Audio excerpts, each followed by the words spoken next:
আজকে সকালবেলা একটু ওই বাড়ি গেছিলাম আর গিয়েই ডিম ছাড়াতে বসে পড়েছি। আর মা এখানে কুমড়ো ডাঁটা ছাড়িয়ে দিচ্ছে, আমিও এখানে একটু সবজি কেটে নিচ্ছি।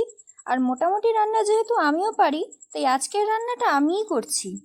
তবে রান্না বান্নাটা আমার সবসময় করা হয়ে ওঠে না, তাই আমি যখন রান্নাটা করি সবাই আমাকে হেল্পটা সবসময় করেই দেয়।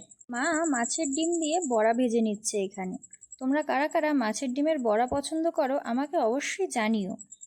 আর এখানে মার হাত কেটে গেছে বলে বাবা মাকে খাইয়ে দিচ্ছে, কি ভালোবাসে দেখেছো।